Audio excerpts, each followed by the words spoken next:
A Carta aos Gálatas. Capítulo 1.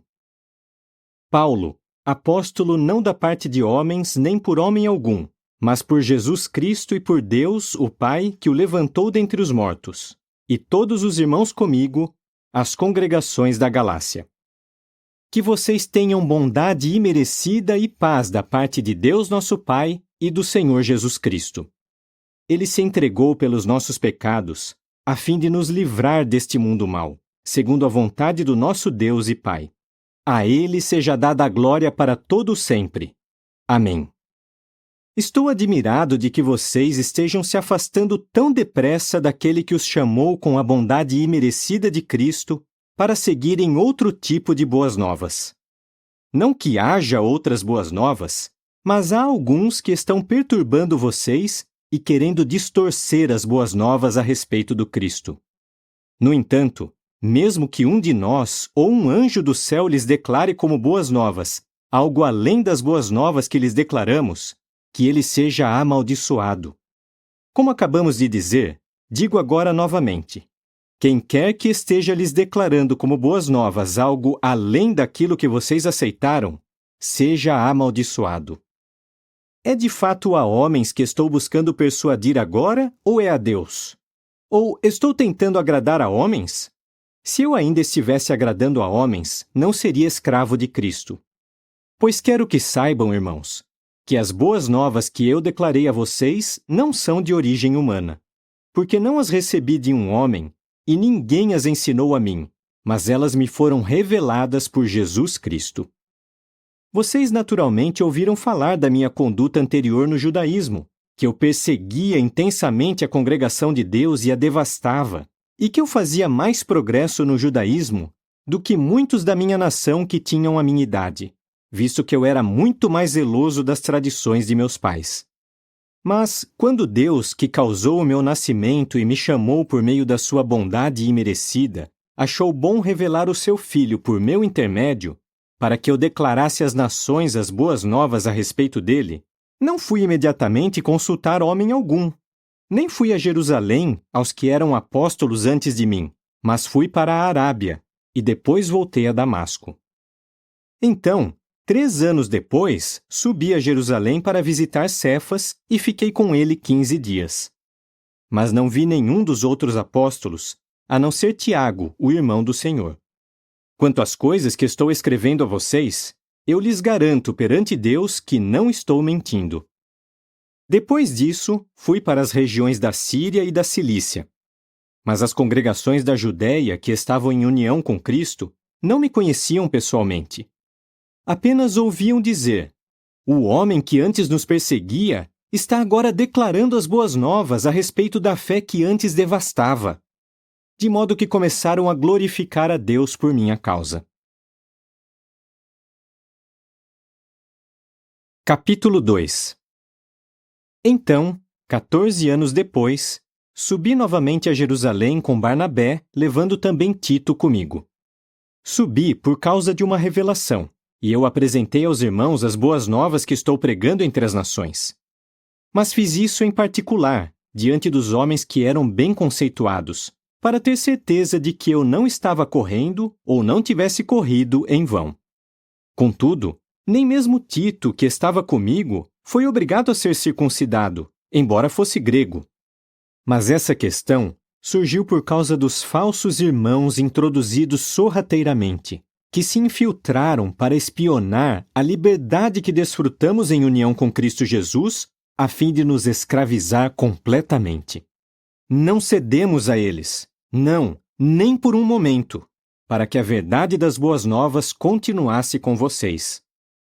Mas, quanto aos que pareciam importantes, o que eles eram não faz diferença para mim, pois Deus não julga o homem pela aparência. Esses homens bem conceituados não me transmitiram nada de novo. Pelo contrário, quando viram que eu tinha sido incumbido das boas novas aos incircuncisos, assim como Pedro tinha sido aos circuncisos, pois aquele que deu a Pedro os poderes necessários para um apostolado aos circuncisos, deu também a mim poderes para com os que são das nações, e quando reconheceram a bondade imerecida que me tinha sido concedida, Tiago, Cefas e João, os que pareciam colunas, estenderam a mim e a Barnabé a mão direita em sinal de parceria, para que nós fôssemos às nações, mas eles aos circuncisos. Pediram apenas que nos lembrássemos dos pobres, e isso eu também tenho me esforçado muito para fazer. No entanto, quando Cefas chegou a Antioquia, eu me opus a ele face a face, porque ele estava claramente errado. Pois, antes da chegada de certos homens da parte de Tiago, ele comia com pessoas das nações. Mas, quando eles chegaram, parou de fazer isso e se separou dessas pessoas, temendo-os da classe circuncisa. Os outros judeus também se juntaram a ele nesse fingimento, de modo que até mesmo Barnabé se deixou levar pelo fingimento deles. Mas quando vi que eles não estavam andando de acordo com a verdade das boas novas, eu disse a Cefas na frente de todos eles: se você, embora seja judeu, vive como as nações e não como os judeus, como pode obrigar as pessoas das nações a viver segundo as práticas judaicas?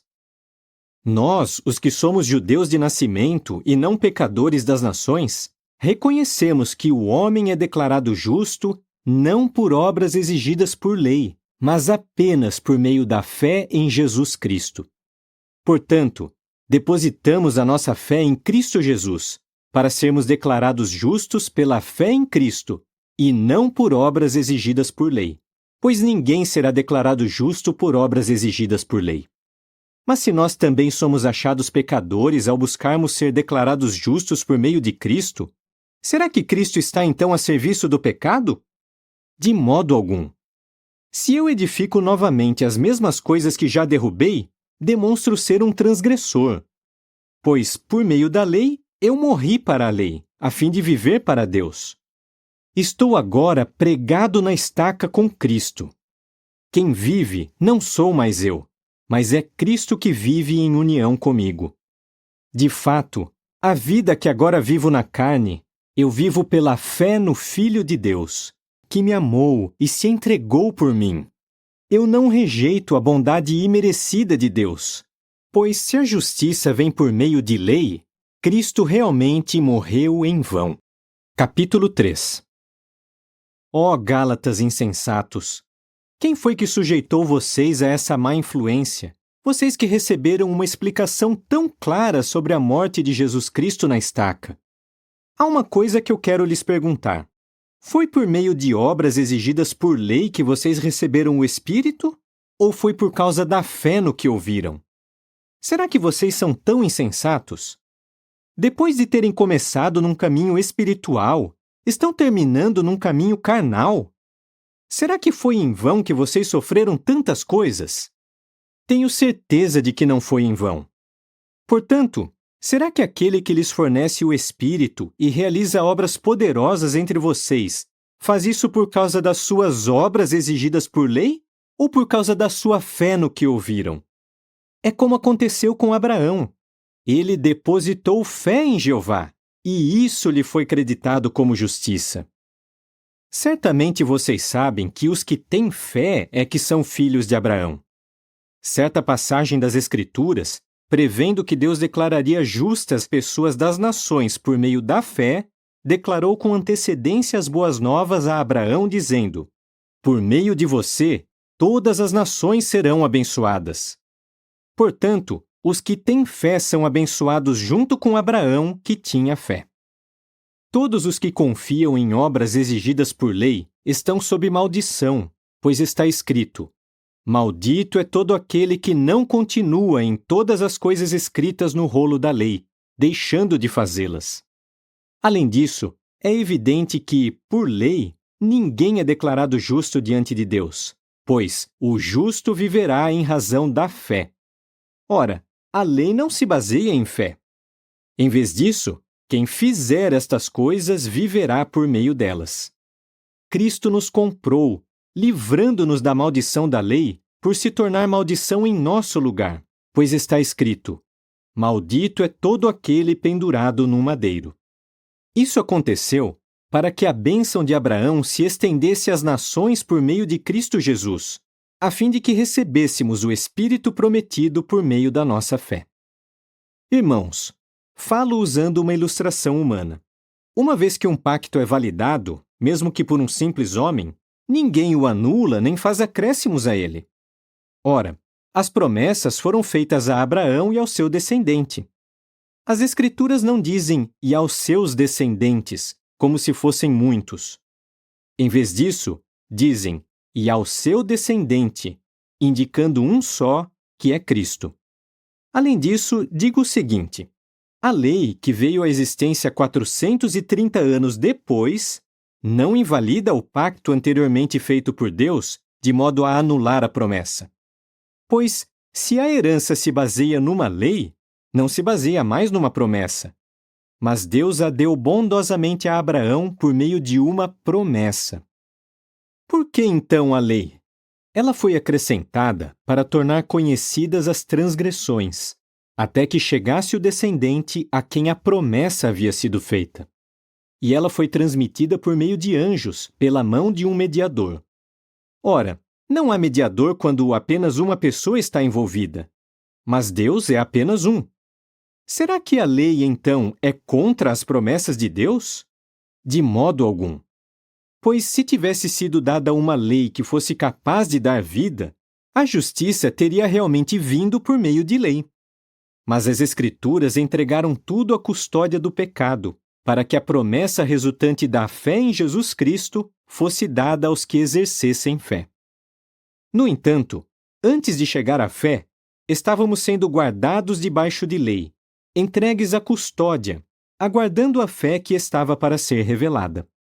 A lei, portanto, tornou-se o nosso tutor, conduzindo a Cristo, para que fôssemos declarados justos por meio da fé. Mas, agora que chegou a fé, não estamos mais debaixo de um tutor. Todos vocês são, de fato, filhos de Deus, por meio da sua fé em Cristo Jesus. Pois todos vocês que foram batizados em Cristo se revestiram de Cristo. Não há nem judeu nem grego, nem escravo nem homem livre, nem homem nem mulher, pois todos vocês são um só em união com Cristo Jesus. Além disso, se vocês pertencem a Cristo, são realmente a descendência de Abraão, herdeiros segundo uma promessa.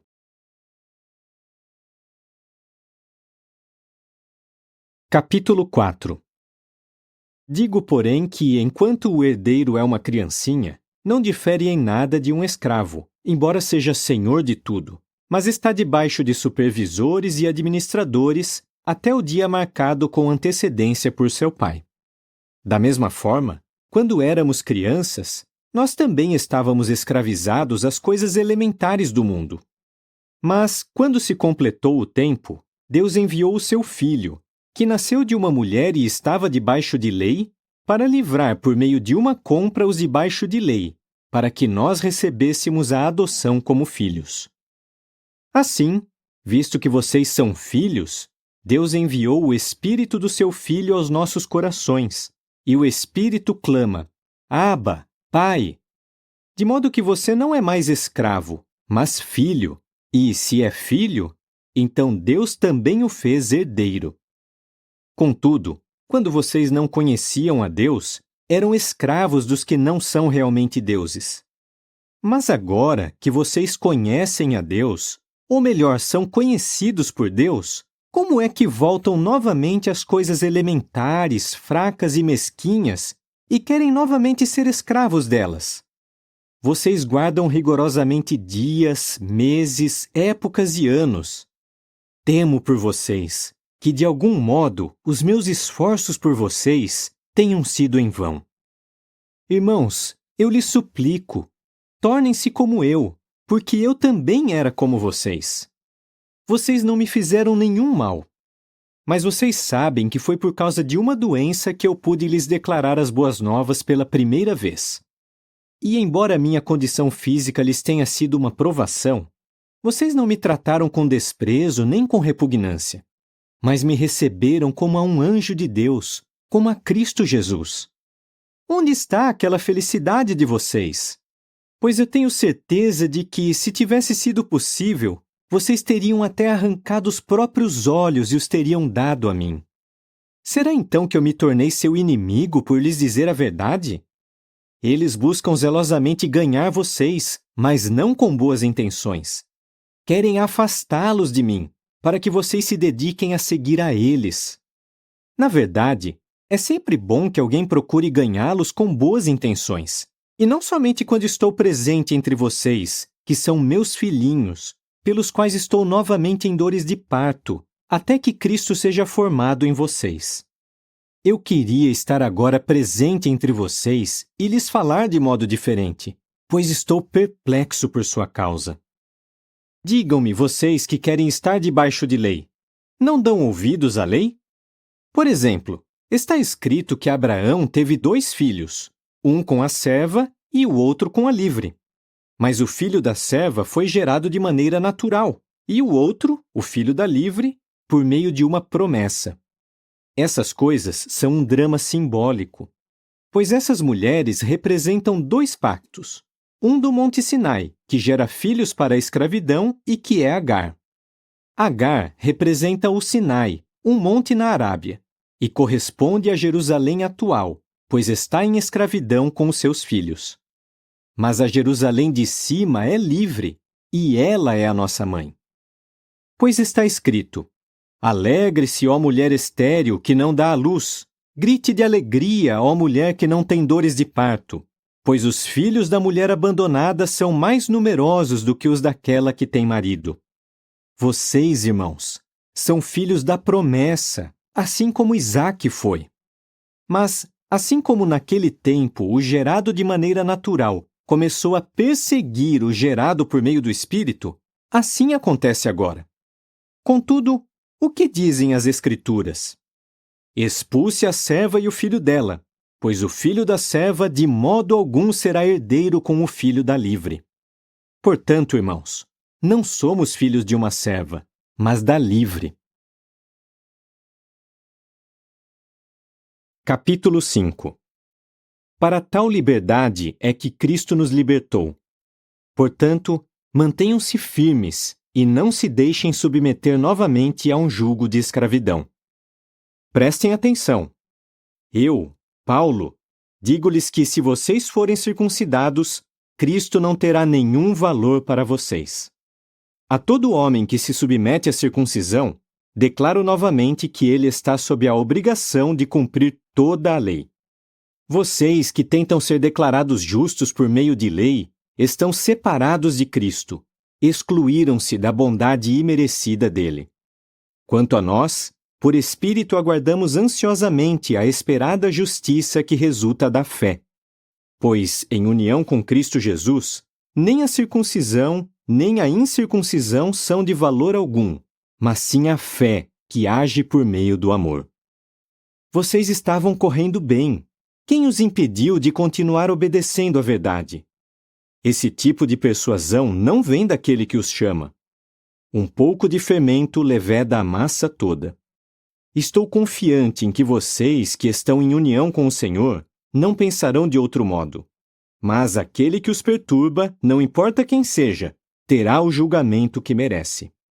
Quanto a mim, irmãos, se eu ainda prego a circuncisão, por que ainda estou sendo perseguido?